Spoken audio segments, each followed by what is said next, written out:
بسم الله الرحمن الرحيم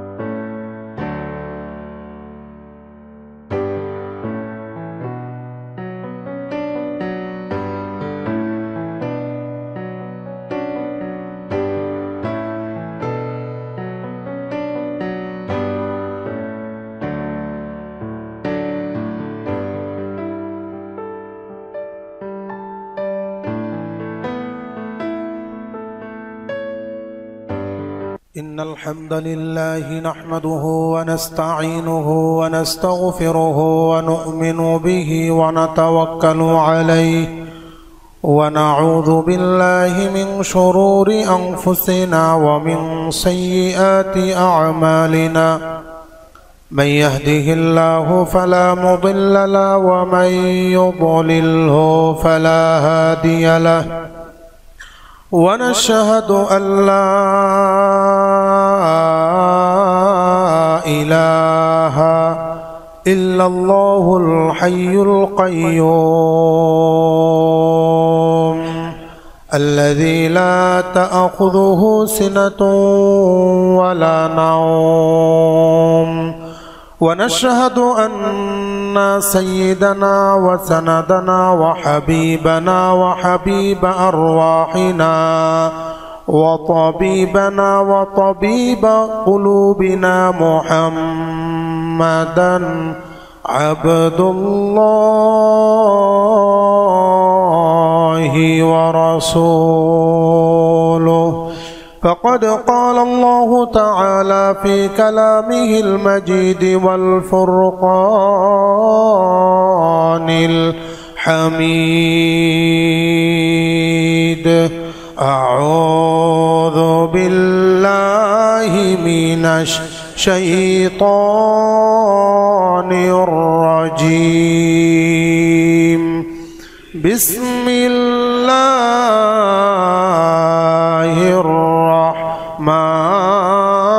الرحمن الرحيم تلك الرسل فضلنا بعضهم على بعض منهم من كلم الله ورفع بعضهم درجات اللهم سبحانك لا علم لنا إلا ما علمتنا إنك أنت العليم الحكيم إن الله وملائكته يصلون على النبي يا أيها الذين آمنوا صلوا عليه وسلموا تسليما اللهم صل على سيدنا ونبينا وشفيعنا وحبيبنا ومولانا محمد صلى الله تعالى عليه وعلى آله وأصحابه وبارك وسلم بلغ العلا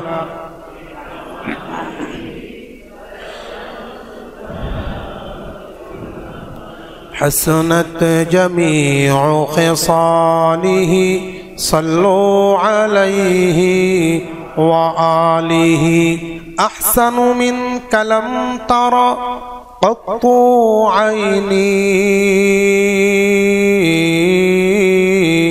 أجمل منك لم تلد النساء بلغ العلا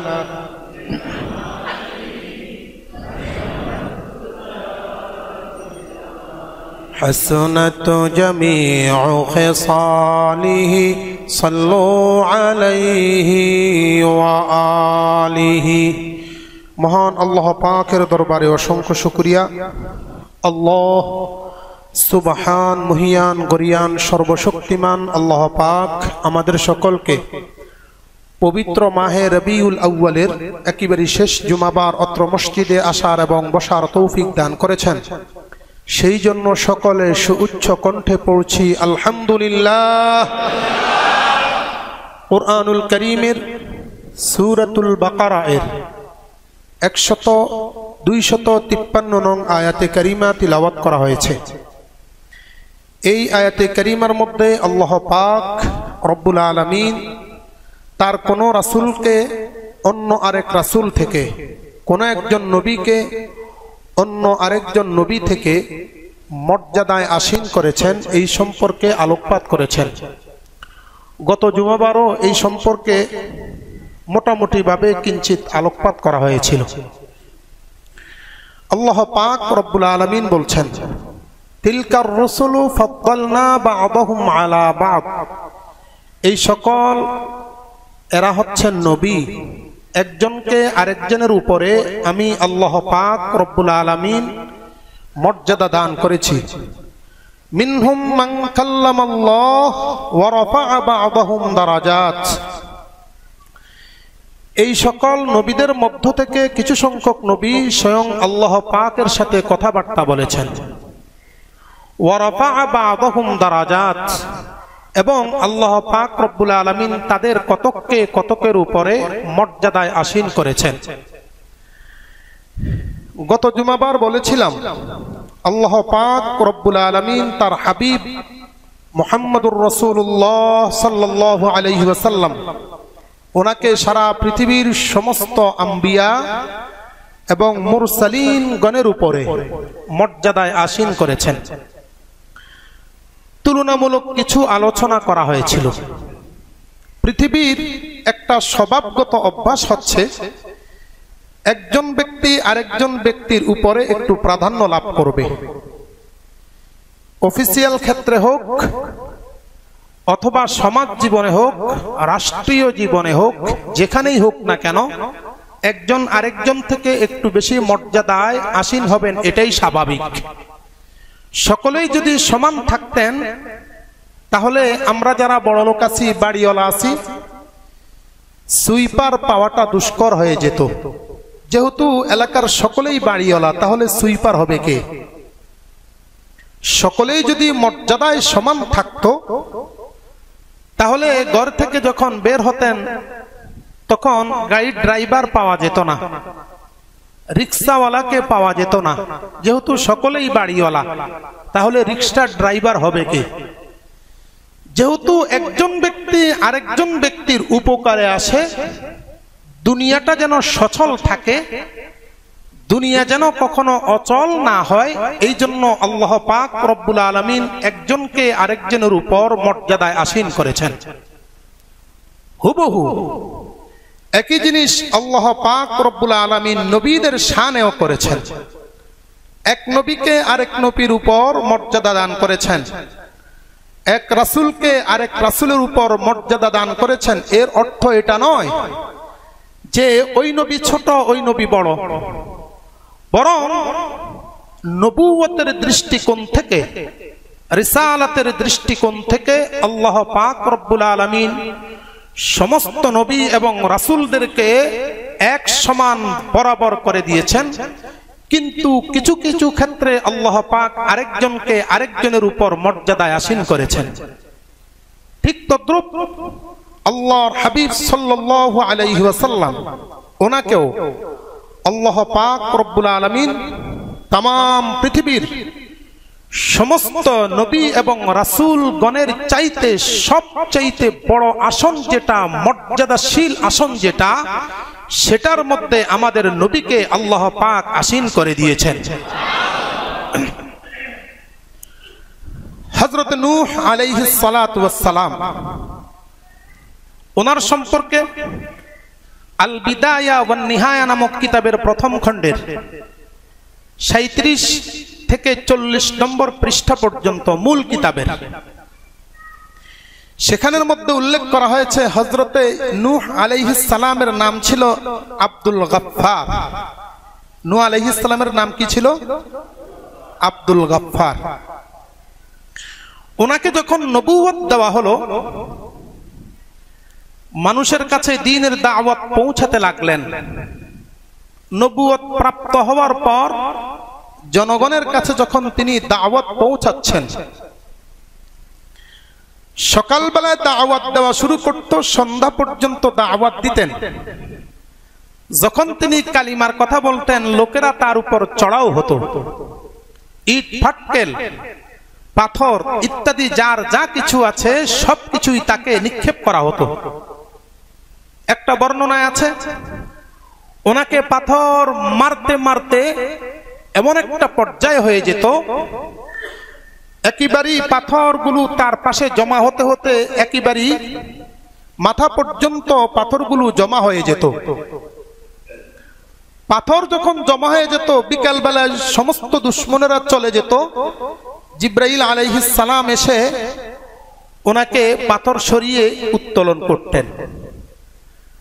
রাতের বেলা যখন হতো, তিনি আবার আল্লাহ পাকের কাছে কান্নাকাটি করতেন। দিনের বেলায় দুশমনদের পাথরের আঘাতে কান্নাকাটি করতেন, ও আল্লাহ আমাকে মারতেছে। পাথরের কষ্টে তিনি ক্লান্ত শ্রান্ত হয়ে কাঁদতেন। আর রাতের বেলায় আল্লাহ পাকের কাছে কাঁদতেন, ও আল্লাহ আমি দাওয়াত দিয়েছি, আমার দাওয়াত শুনতেছে না, ওদের ভিতরে একটু রহম দেন, ওদের ভিতরে একটু হেদায়েতের আলো জ্বালিয়ে দেন, যাতে করে ওরা আপনার দাওয়াতকে গ্রহণ করে নেয়। দিনের বেলায় যেহেতু কাঁদতেন, রাতের বেলায়ও কাঁদতেন। নবুয়ত প্রাপ্তির শুরু থেকে কান্না স্টার্ট শুরু হয়ে গেল। নবুয়ত প্রাপ্তির পর থেকে দিনের বেলায় কাঁদতেন, রাতের বেলায়ও আল্লাহ তাআলার কাছে কাঁদতেন। দিন রাত 24 ঘন্টা তিনি কাঁদতেন। এইভাবে 1 বছর 2 বছর নয়, তিনি কাঁদতে কাঁদতে 1200 বছর পর্যন্ত উম্মতের জন্য কেঁদেছেন। 1200 বছর কেবল উম্মতের জন্য কেঁদেছেন, মাওলায়ে কারীমের কাছে কেবল কেঁদেছেন। এই জন্য মাওলায়ে কারীম তার নাম আব্দুল গফফার থেকে নূহ নাম দিয়ে দিয়েছেন। নাহা ইয়ানুহু, বাবে নাসারা ইয়ানসুরু থেকে অর্থ হচ্ছে ক্রন্দন করা। নূহ মানে ক্রন্দন করা। যেহেতু নবুয়তের শুরু থেকে শেষ পর্যন্ত কেবল কেঁদেছেন, এই জন্য আল্লাহ তাআলা তাকে নাম দিয়েছেন নূহ। 1200 বছর পর্যন্ত দিনের দাওয়াত দিয়েছেন। দাওয়াত দেওয়ার পরে কেবলমাত্র মানুষ মুসলমান হয়েছে 80 জন। প্রতি 15 বছরে একজন করে মানুষ মুসলমান হয়েছে। এই জন্য নূহ আলাইহিস সালাম মানুষদের উপর বিরক্ত এসে গেছে। আল্লাহ তাআলার কাছে এইবার সর্বশেষ দোয়া করে দিলেন, রব্বি লা তাযার আলাল আরদি মিনাল কাফিরিনা দাইয়ারা। আল্লাহ তাআলার কাছে সূরা নূহের 17 নম্বর আয়াতে কারিমার মধ্যে বলতেছেন, ও মাওলা দিনের বেলায়ও দাওয়াত দেই, ওরা তোমার কথা শুনে না। রাতের বেলায় তোমার কাছে কাঁদি, ওদের হেদায়েত হচ্ছে না। মাওলা রে দেরি কইরো না, দেরি কইরো না। ওদের একটাকেও জমিনের মধ্যে রেখো না। জমিন থেকে তুমি তাদেরকে একেবারেই সমূলে ধ্বংস করে দাও। আল্লাহ তাআলার কাছে দোয়া করলেন, মাওলায়ে কারীম দোয়াটা কবুল করে নিলেন। যেহেতু নবুয়তের জবান হচ্ছে মাকবুল জবান, এই জন্য আল্লাহ তাআলা দোয়াটা কবুল করে নিলেন। আল্লাহ তাআলা আল্লাহর নবী নূহ আলাইহিস সালামের দোয়াটা মাকবুল করার কারণে তাদেরকে সমূলে ধ্বংস করে দিলেন। আমার নবী, আপনার নবী মুহাম্মদুর রাসূলুল্লাহ সাল্লাল্লাহু আলাইহি ওয়াসাল্লাম ছিলেন এর বিপরীত। বিভিন্ন ইতিহাস থেকে জানা যায় আল্লাহর নবীকে সকাল বেলায় হত্যা করতে চেয়েছিল, রাতের বেলায় নামাজ পড়তেন সেখানেও তাকে হত্যা করার চেষ্টা করা হয়েছিল। আল্লাহর নবীকে এক মুহূর্তের জন্য মক্কার কাফেররা একটু শান্তিতে থাকতে দেয় নাই। বাইতুল্লাহর কাছে গিয়ে নামাজ পড়তে গেলেন। হযরতে আব্দুল্লাহ ইবনে মাসউদ রাদিয়াল্লাহু তাআলা আনহু বুখারী শরীফের মধ্যে বর্ণনা করেন, আল্লাহর নবী নামাজ পড়তে গেলেন, সিজদায় গেলেন। আবু জাহেল একটা লোককে বলতেছে, কেউ আসো নাকি মুহাম্মদের উপরে উটের বুড়িগুলা চাপিয়ে দিবা। উটের বুড়িগুলা চাপানোর কারণে মুহাম্মদ সেখানে শ্বাস বন্ধ হয়ে মারা যাবে। একজন রাজি হয়ে গেল, আল্লাহর নবীর উপরে উটের বুড়িগুলো চাপিয়ে দেওয়া হলো। আল্লাহর নবী শ্বাস বন্ধ হয়ে যাচ্ছে। হাত্তা আতাত ফাতিমাতুজ জাহরা, আল্লাহর নবীর কন্যা মেয়ে সন্তান ফাতেমা এসে দেখতেছেন আল্লাহর নবীর জবান থেকে শ্বাস বের হচ্ছে না। ফাতেমা এসে সেটা সরিয়ে দিলেন, আল্লাহর নবী উঠলেন। তারপরেও আল্লাহর নবী বদদোয়া করেন নাই। বিভিন্ন যুদ্ধক্ষেত্রে গেছেন, আল্লাহর নবীর উপর বিভিন্নভাবে তরবারি দ্বারা আঘাত হানা হয়েছে। আল্লাহর নবীর শরীর থেকে যখন রক্ত পড়েছিল সঙ্গে সঙ্গে আল্লাহর নবী রক্তগুলো শরীরের মধ্যে মেখে নিতেন। মুহাদ্দিসিনে কেরাম বলতেছেন, এটা কেবলমাত্র উম্মতের কান্ডারি হয়ে আল্লাহর নবী এমনটি করতেন। কেননা কোন নবীর রক্ত যদি জমিনের মধ্যে পড়ে, ওই জমিনের উম্মতদেরকে আল্লাহ তাআলা কখনো রহমত দেন না। আল্লাহর নবী এই কথাটা ভালো করে জানতেন, এই জন্য রক্তগুলো যেন জমিনে না পড়ে, উম্মতকে আল্লাহ তাআলা নারাজ হয়ে যাবেন, এই জন্য রক্তগুলো শরীরের মধ্যে মাখতেন। নূহ আলাইহিস সালাম তিনি বদদুয়া করেছেন আল্লাহর নবীকে তায়েফের ময়দানে। জিবরাইল এসে বলতেছেন, ইয়া রাসূলুল্লাহ, অর্ডার করেন, ধ্বংস করে দেব। আল্লাহর নবী তাদের বিরুদ্ধে বদদুয়া না করে বলেছেন, আল্লাহুম্মা হদি, ও আল্লাহ তুমি তাদেরকে হেদায়েত দিয়ে দাও। এইখানের মধ্যেই পার্থক্য। আল্লাহর নবী সাল্লাল্লাহু আলাইহি ওয়াসাল্লাম জিন্দেগিতে কোনোদিন উম্মতদেরকে বদদুয়া করেন নাই। নূহ আলাইহিস সালাম বদদুয়া করেছেন, আল্লাহ তাআলা মকবুল করে নিয়েছেন, অর্ডার করেছেন ওয়াসনাইল ফুলক, ও নবী আপনি নৌকা তৈরি করেন, আপনার সমস্ত উম্মতদেরকে ধ্বংস করা হবে, আপনি নৌকা তৈরি করে নেন। পক্ষান্তরে আল্লাহর নবী সাল্লাল্লাহু আলাইহি ওয়াসাল্লাম উনি বদদুয়া করেন নাই। আল্লাহর নবীর শানে আল্লাহ রাব্বুল আলামিন সূরাতুল আনফাল এর 32 নং আয়াতে কারিমার মধ্যে বলতেছেন, ওয়ামা কানাল্লাহু লিউআযিবাহুম ওয়া আনতা ফীহিম ওয়ামা কানাল্লাহু মুআযিবাহুম ওয়া হুম ইস্তাগফিরুন। ও নবী, যতক্ষণ পর্যন্ত আপনি দুনিয়ার মধ্যে জীবিত থাকবেন, যতক্ষণ পর্যন্ত দুনিয়াতে থাকবেন, আমি আল্লাহ রাব্বুল আলামিন অর্ডার করতেছি আপনি থাকা অবস্থায় আপনার উম্মতদেরকে আমি কখনো শাস্তি দেব না। এটা হলো পার্থক্য। আমার নবীর শানে উম্মতদেরকে শাস্তি দেওয়া হয় না। নূহ আলাইহিস সালাম তিনি দুনিয়াতে থাকা অবস্থায়ও উম্মতদেরকে শাস্তি দেওয়া হয়েছে। এটা হলো পার্থক্য। দুনিয়ার মধ্যে কোনো চেয়ারম্যান যখন কোনো ব্যক্তির সামনে চলে আসে, স্কুলের টিচার বলতেছে, স্যার আপনার বাড়ির ছেলে নাকি? কয় হ্যাঁ। কয় কি করেছে? চুরি করেছে।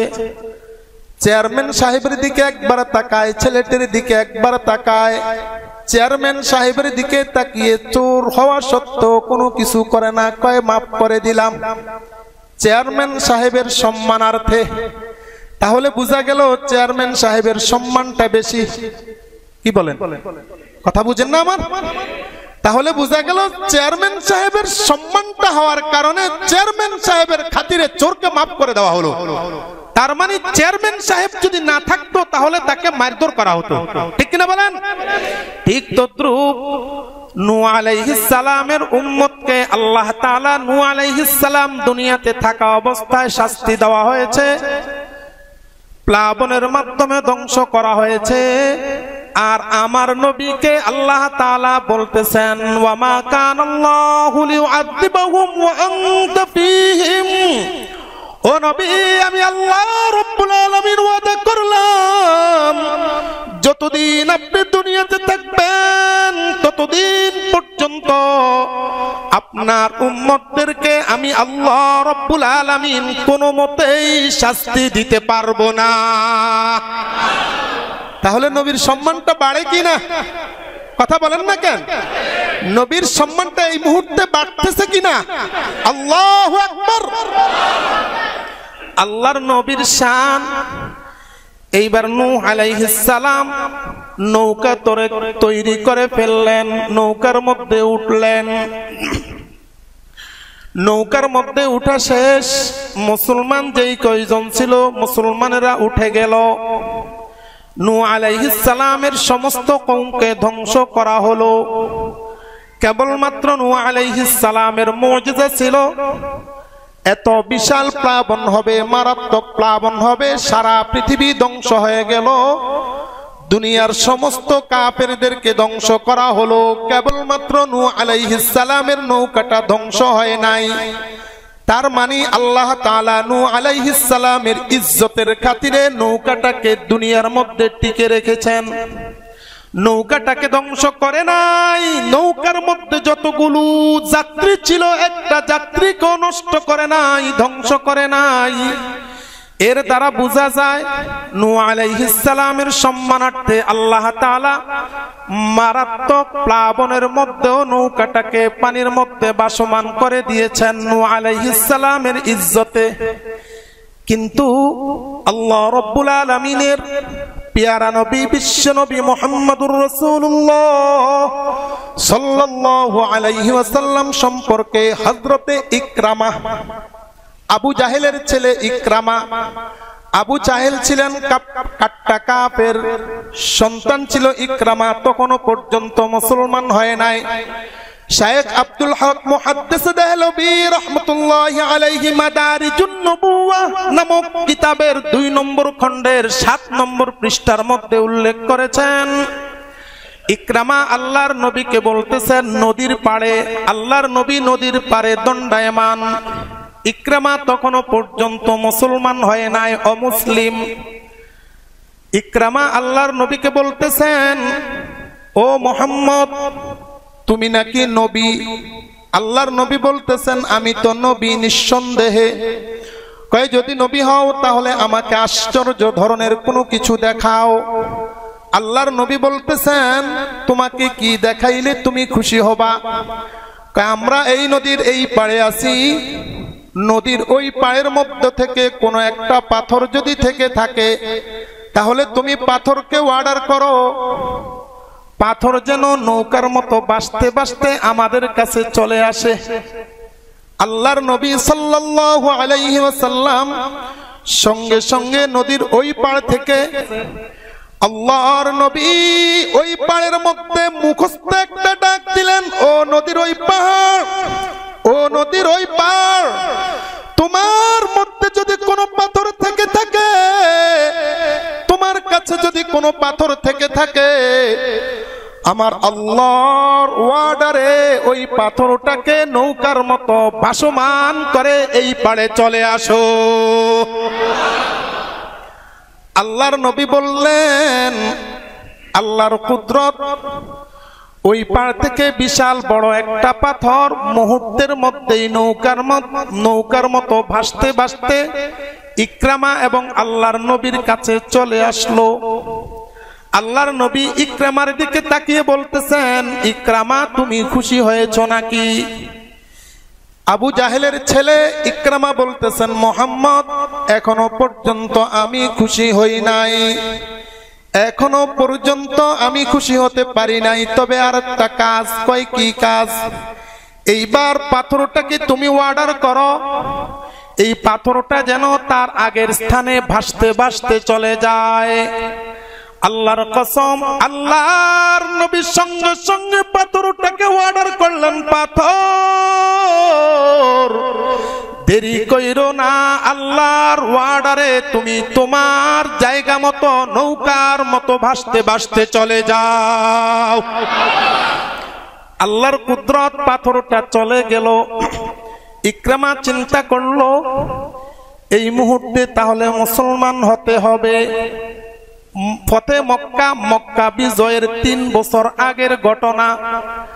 ইকরামা যেহেতু আবু জাহেলের ছেলে ছিল, একবার চিন্তা করলো মুসলমান হলে ইসলামের সবচাইতে বড় দুশমন হচ্ছে আমার বাবা। অন্যান্য লোকদের সাথে আমার বাবা এত খারাপ আচরণ করে, যদি আমি ইসলামটা গ্রহণ করি তাহলে আমার বাবার আর ইজ্জত থাকবে না। এই জন্য মুসলমান হয় নাই।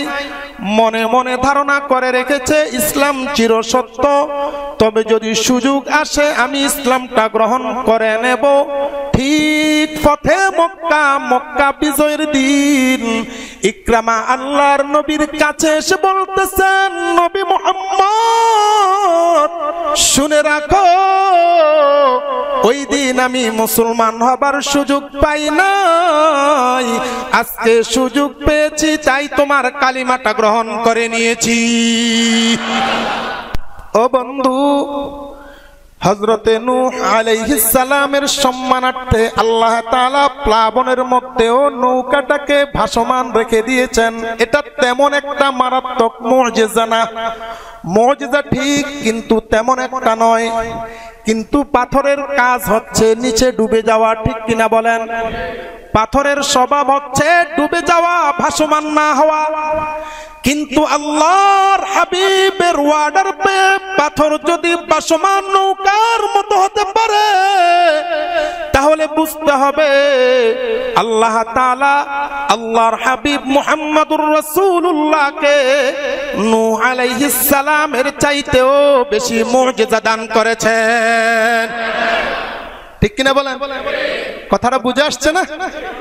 এই ক্ষেত্রেও আমাদেরকে বুঝতে হবে নূহ আলাইহিস সালামের উপরে হচ্ছে মুহাম্মদ, আদম আলাইহিস সালামের উপরে হচ্ছে মুহাম্মদ, ইদ্রিস আলাইহিস সালামের উপরে হচ্ছেন মুহাম্মদ। গত সপ্তাহে বলেছিলাম, এখন বোঝা গেল নূহ আলাইহিস সালামের উপরেও মুহাম্মদ সাল্লাল্লাহু আলাইহি ওয়াসাল্লাম। খুশি না বেজার? জোরে বলেন, খুশি না বেজার? এইবার আসেন হযরতে ইব্রাহিম খলিলুল্লাহ। ইব্রাহিম আলাইহিস সালামের নাম ছিল খলিলুল্লাহ, উপাধি নাম ছিল খলিলুল্লাহ। আর আল্লাহর নবীর উপাধি ছিল হাবিবুল্লাহ। হাবিব মানে মোহাব্বত করনে ওয়ালা, খলিল মানে বন্ধু। হাবিব শব্দটির অর্থ হচ্ছে যার জন্য ভালোবাসা নিবেদন করা হয়। অর্থাৎ হাবিব ওই ব্যক্তি হবে, আমার হাবিব আব্দুল্লাহ, এর অর্থ হচ্ছে আমার ভালোবাসাটা আমি আব্দুল্লাহর জন্য দিয়ে দিলাম। আমার খলিল আব্দুল্লাহ, এর অর্থ হচ্ছে আব্দুল্লাহ আমাকে ভালোবাসাটা দিয়েছে। উল্টা, ইব্রাহিম আলাইহিস সালাম হচ্ছেন খলিলুল্লাহ, এর অর্থ হচ্ছে ইব্রাহিম আলাইহিস সালাম তার ভালোবাসাটা মহান আল্লাহর জন্য দিয়ে দিয়েছেন। আমার নবী হচ্ছেন হাবিবুল্লাহ, এর অর্থ হচ্ছে স্বয়ং আল্লাহ রাব্বুল আলামিন তার ভালোবাসাটা মুহাম্মদের জন্য বিসর্জন দিয়ে দিয়েছেন। বড় না ছোট? জোরে বলেন, বড় না ছোট? ও বন্ধু, ইব্রাহিম আলাইহিস সালাতু ওয়াস সালাম তিনি যখন দুনিয়াতে আসছেন, আজর তার বাবাকে বলেছিলেন, তার বাবার নাম ছিল আজর। وَإِذْ قَالَ إِبْرَاهِيمُ لِأَبِيهِ آزَرَ أَتَتَّخِذُ أَصْنَامًا آلِهَةً। আল্লাহ রাব্বুল আলামিন 16 নম্বর পারার 7 নম্বর পৃষ্ঠার প্রথম 5 লাইনের ভিতরে ইব্রাহিম আলাইহিস সালামের সংক্ষিপ্ত ইতিহাস তুলে ধরেছেন। ইব্রাহিম আলাইহিস সালাম তার পিতা আজরকে বলতেছেন, ও বাবা, আতাত্তাখিযু আসনামান আলিহা, আপনি কেন মূর্তিকে রব হিসেবে মানতেছেন? অথচ এই রব তো তার শরীর থেকে মাছি মশাও দৌড়াইতে পারে না। ও আব্বা, আপনি কেন এই কাজটা করেন? এটাকে ছেড়ে দেন। আমি যেই রবের ইবাদত বন্দেগী করি, আপনিও সেই রবের ইবাদত বন্দেগী করুন। আমার রব আপনাকেও সৃষ্টি করেছেন, আমাকেও সৃষ্টি করেছেন। আর আপনি যাকে রব মানেন তাকে আপনি নিজেই সৃষ্টি করেছেন, অতএব তাকে রব মানা যাবে না। আজর হযরতে ইব্রাহিম আলাইহিস সালামকে চেহারাটা কালো করে চলে গেলেন। ইব্রাহিম আলাইহিস সালাম গোপনে গোপনে সমস্ত মূর্তিগুলো ভেঙে ফেলে দিয়েছে। মূর্তিগুলো ভাঙার পরে ইব্রাহিম আলাইহিস সালামকে জিজ্ঞেস করা হলো, ও ইব্রাহিম, আমাদের মূর্তিগুলো ভেঙেছে কে? ইব্রাহিম আলাইহিস সালাম বলতেছেন, বড়টা সম্ভবত ভেঙে দিয়েছে, কেননা বড়টা এখনো পর্যন্ত জিন্দা, এখনো পর্যন্ত ভাঙা হয় নাই। তাহলে বড়টাকে জিজ্ঞেস করো। মুহাদ্দিসিনে কারাম বলতেছেন, সমস্ত কাফেরেরা ইব্রাহিম আলাইহিস সালামকে বলতেছেন, ও ইব্রাহিম, তুমি আমাদের সাথে কেন ঠাট্টা বিদ্রুপ করতেছ? তুমি আমাদের সাথে কেন ঠাট্টা বিদ্রুপ করো? আমাদের এই মূর্তি তো অপর মূর্তিগুলোকে ধ্বংস করতে পারে না, ভাঙতে পারে না, কেন দুষ্টামি করতেছ? ইব্রাহিম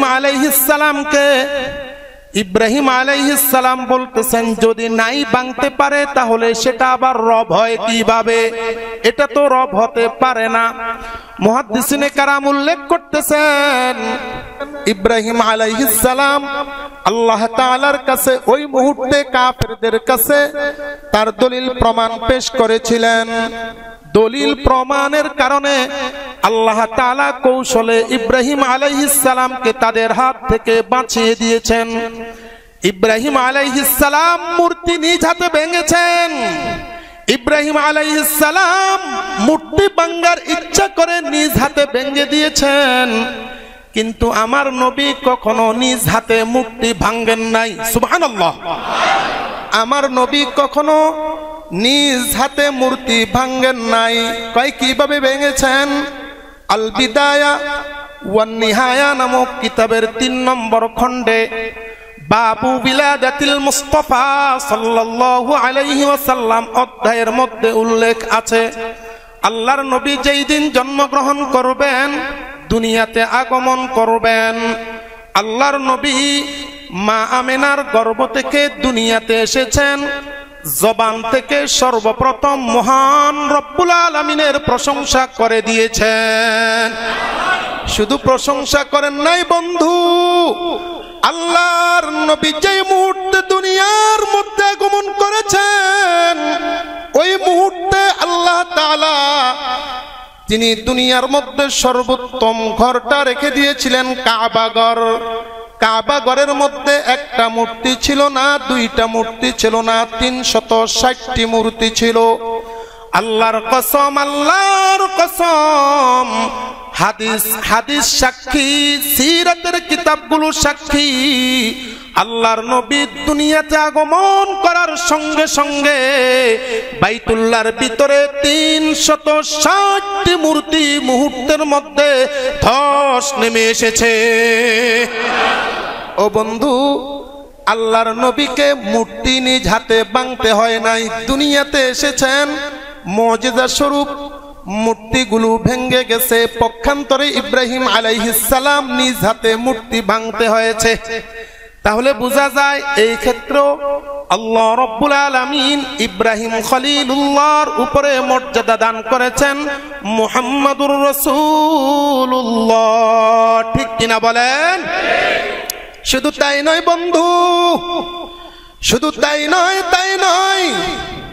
ইব্রাহিম আলাইহিস সালাতু ওয়াস সালাম মূর্তি ভাঙার অপরাধে, এটা তো মূলত অপরাধ ছিল না, তারপরেও তাকে অপরাধী সাব্যস্ত করে অগ্নিকুণ্ডের মধ্যে ফেলানোর জন্য সিদ্ধান্ত নেওয়া হলো।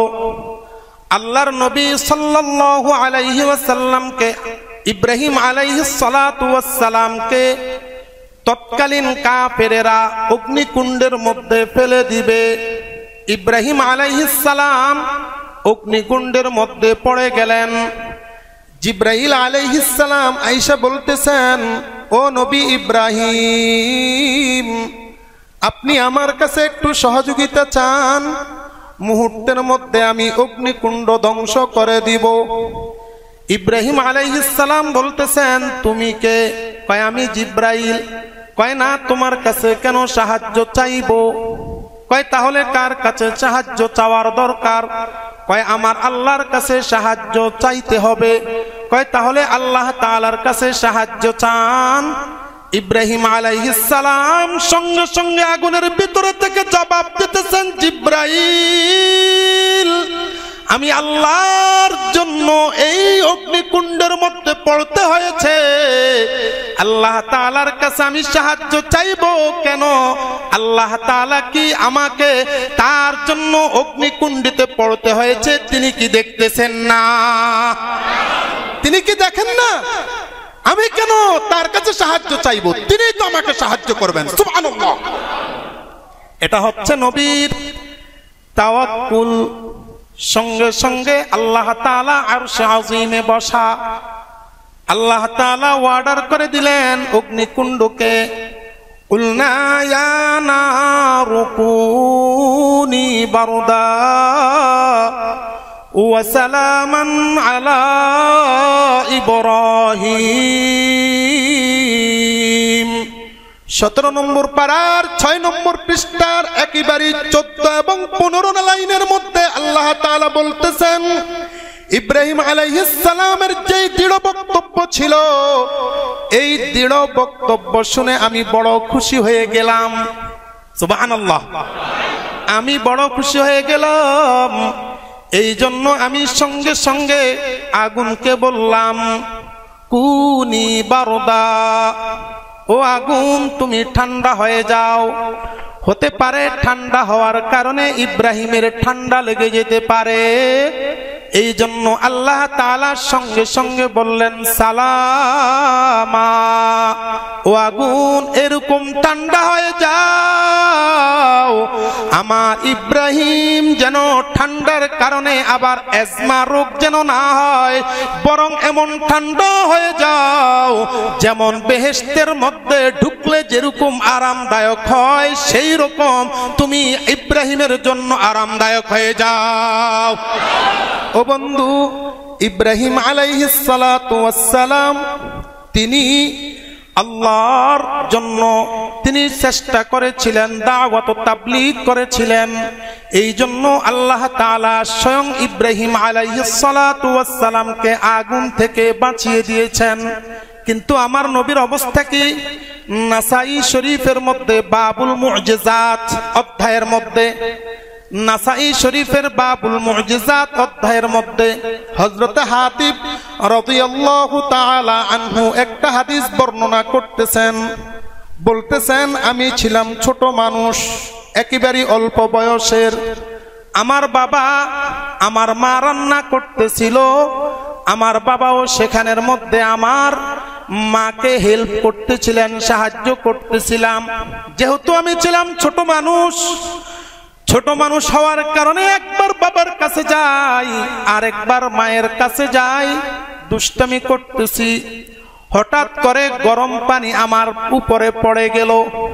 কয় কেমন গরম? একেবারে ভাত হয়ে যাচ্ছে, ভাত পুরা সিদ্ধ হয়ে গেছে, ওই পর্যায়ের গরম পানি আমার উপরে পড়লো। হযরত হাতিব বলতেছেন, গরম পানি পড়ার কারণে পুরা শরীরটা আমার সাদা হয়ে গেছে, চামড়া উঠে গেছে, শায়খ আব্দুল হক মুহাদ্দিস দেহলভী রাহমাতুল্লাহি আলাইহি মাদারিজুন নবুওয়াত কিতাবের 2 নম্বর খণ্ডের 13 নম্বর পৃষ্ঠার মধ্যেও এই ঘটনাটি নকল করেছেন। তিনি বলতেছেন হযরত হাতিবের পুরা শরীরটা সাদা হয়ে গেছে, বাচ্চা মানুষ, 4-5 বছরের মানুষ। হযরতে হাতিবের বাবা সঙ্গে সঙ্গে আল্লাহর নবীর কাছে গেলেন, ইয়া রাসূলুল্লাহ, হাতিবকে আমি বড় ভালোবাসি, অনেক মহব্বত করি, কিন্তু হাতিব দুষ্টামি করতেছিল। এমন সময় তার গায়ের মধ্যে গরম পানি পড়েছে। ইয়া রাসূলুল্লাহ, আমার সন্তান পুরা সাদা হয়ে গেছে, এখন চিৎকার মারতেছে, সম্ভবত আর বাঁচবে না। আল্লাহর নবীর সঙ্গে সঙ্গে বললেন, হাতিব, তুমি তাই হাতিবকে নিয়ে আসো। আল্লাহর নবীর দরবারে হাতিবকে নিয়ে আসা হলো। হাতিবের বয়স তখন মাত্র 4 অথবা 5। আল্লাহর নবী জবান থেকে একটু লালা কেবলমাত্র শরীরের মধ্যে লাগিয়ে দিলেন। হাতিব নিজে হাদিসটা নকল করে বলতেছেন, আল্লাহর কসম, আমার খেয়াল আছে ওই মুহূর্তে যেই যন্ত্রণা ছিল, আল্লাহর নবী জবান থেকে থুতু মুবারক দেওয়ার সঙ্গে সঙ্গে সমস্ত যন্ত্রণাগুলো আমার থেকে চলে গেছে। শুধু তাই নয়, যন্ত্রণায় যায় নাই। হাতিব বলতেছেন, ছোটবেলায় যেহেতু পানিটা পড়ছে, পুরা শরীরটা সাদা হয়ে গেছে, তোমরা এখন পর্যন্ত আমার শরীরটা চেক করে দেখতে পারো, আল্লাহর কসম আমার শরীরের মধ্যে একটুও সাদা দাগ এখন বর্তমান নাই। আরো জোরে বলেন সুবহানাল্লাহ। ও বন্ধু, হযরতে ইব্রাহিম আলাইহিস সালাতু ওয়াস সালাম অগ্নিকুণ্ডের মধ্যে পড়েছেন, আল্লাহ তাআলা তাকে বাঁচিয়ে দিয়েছেন। আল্লাহর নবীর ছোট্ট সাহাবী আগুনের মধ্যে জ্বলসে গেছেন। আল্লাহর নবীর থুতু মোবারকের কারণে সেটা ভালো হয়ে গেছে। এখানের মধ্যেও আসলে বোঝা যায় খলিলুল্লাহর চাইতে হাবিবুল্লাহর মর্যাদাটা বেশি, ঠিক কিনা বলেন? আরো জোরে বলেন ঠিক কিনা? তাহলে আমি এবং আপনি আল্লাহর নবীর উম্মত হতে পেরে খুশি না বেজার? আরো একটু মহব্বতে বলেন, খুশি না বেজার? সেই নবীর সুন্নতগুলো আমল করতে হবে। সেই নবী যেই সমস্ত সুন্নতের কথা আমাদেরকে বলে যাবেন, সেই নবী যেই সুন্নতের কথা আমাদেরকে দিবেন, সেই নবী যা কিছু বলে যাবেন সেটা আমাদের আমল করার দরকার আছে কি নাই? আরো জোরে বলেন, দরকার আছে কি নাই? আল্লাহর নবীর অনেকগুলো সুন্নত, বিসমিল্লাহ খাবারের শুরুতে বলাও সুন্নত, মসজিদ থেকে বের হওয়ার সময় বিসমিল্লাহ বলা সুন্নত, মসজিদের ভিতরে ঢুকবেন বিসমিল্লাহ বলা সুন্নত, মসজিদ থেকে আপনি যখন বের হবেন তখনও বিসমিল্লাহ বলা সুন্নত, টয়লেটে ঢুকার সময় বিসমিল্লাহ বলা সুন্নত, লেখালেখি করার সময় বিসমিল্লাহ বলা সুন্নত। দুনিয়ার যত ভালো কাজ আছে সমস্ত ভালো কাজের ক্ষেত্রে আবু দাউদ শরীফের কিতাবুল আদাব অধ্যায়ে এবং তাহারাত অধ্যায়ের মধ্যে অনেকগুলো হাদিস আছে, আল্লাহর নবী থেকে বর্ণিত আছে। দুনিয়ার যত ভালো কাজ আছে সমস্ত ভালো কাজের ক্ষেত্রে ডান হাত ডান পা ব্যবহার করা হচ্ছে সুন্নত। নিম্নমানের কাজ, খারাপ কাজ যেটা আছে সেই ক্ষেত্রে বাম দিক বাম হাত ব্যবহার করা হচ্ছে সুন্নত। আল্লাহর নবী সাল্লাল্লাহু আলাইহি ওয়াসাল্লাম ঘুমানোর সময় ডান কাত হয়ে শুইতেন, ডান কাতে শয়ন করা হচ্ছে সুন্নত। আল্লাহর নবী ঘুম থেকে যখন উঠতেন তখন নির্ধারিত দোয়া আছে, সেই দোয়া পড়া হচ্ছে সুন্নত। আল্লাহর নবী ঘর থেকে যখন বের হতেন বিসমিল্লাহ বলে দরজা খুলতেন, আবার ঘুমানোর সময় বিসমিল্লাহ বলে দরজা আটকাইতেন।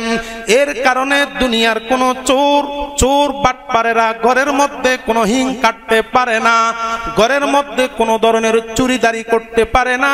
বিসমিল্লাহ বলার বদৌলতে আল্লাহ তাআলা সেটা করে দেন। তাহলে বিসমিল্লাহ বলে দরজা খোলা সুন্নত, বিসমিল্লাহ বলে দরজা বন্ধ করাও সুন্নত। এই সমস্ত সুন্নতগুলো আমরা আমল করতে রাজি আছি কিনা? একটু দেখান আল্লাহকে। আল্লাহু আকবার। ও আল্লাহ, তুমি আমাদেরকে তোমার রাসূলের সুন্নতের উপর আমল করার তৌফিক দাও। আর একটু মহব্বতে বলেন আমিন।